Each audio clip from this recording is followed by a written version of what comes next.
this video, I'd like to share with you as a parent how you can help your child at home to be prepared for the STAAR test coming up soon.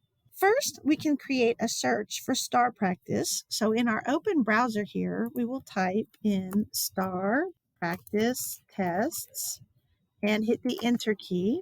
And it's going to pull up a lot of results. We'll click on the very top result, Practice and Release Test, Texas Assessment.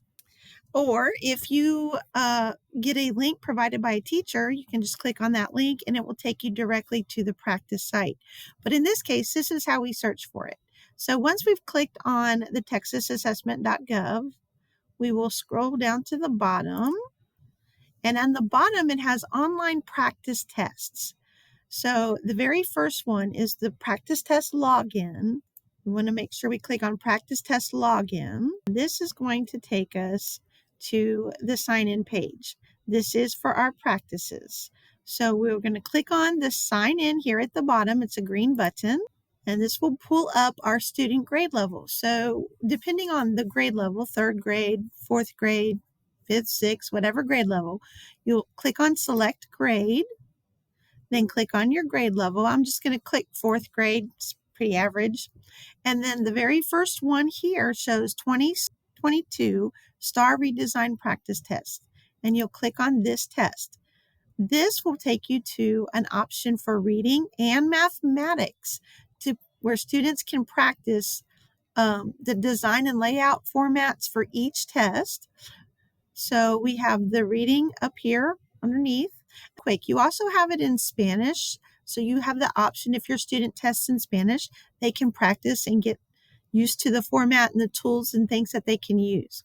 So we're going to quickly click here on the reading practice. And then you'll have to go through a few little steps like click select, check your tools. Here I am in the reading one.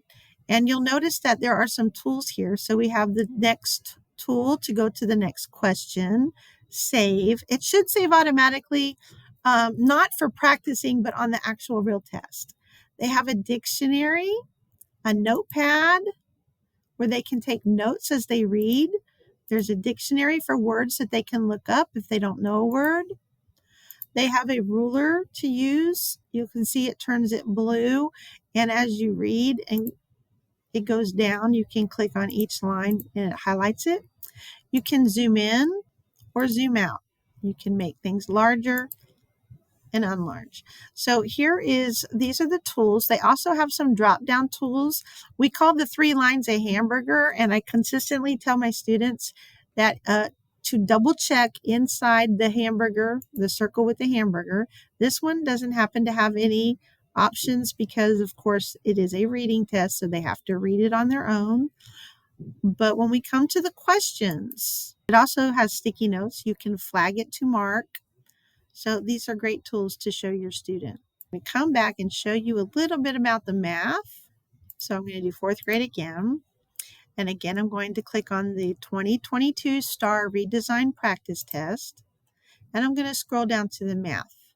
The math has regular math, and also for students who are taking it in Spanish, there are practice tests for it. And just have them click on it and follow the steps. Here we'll click select. All right, so we're inside the math test. And again, you have your next button and your back button if a student needs to go back a question. If they do not answer and they click forward, it will say you have not answered one or more parts of a question. So you might want to click the no button and make sure you answer the question. If you flag it, remember over here we have the option to flag. You can click it mark for review and it'll flag it right here, and then go to the next question, say yes, and it'll move on. So here you'll see that there's a back to go back to the question previously and forward back to the next. They will have a ruler to their access so that their ruler will move around. They will have references that they can use. They can make it large. They have their references for their conversions and for any types of formulas that they'll need. Again, they have a notepad. They also have graph paper to draw. They have the line reader. Again, this will read as they click on it. It highlights it for students to help keep them focused. And we have the zoom in and out as well. So these are just some options for you to do at home with your child to help them get prepared for the layout, for things that they can click on and things that they're able to use, the tools that they're able to use.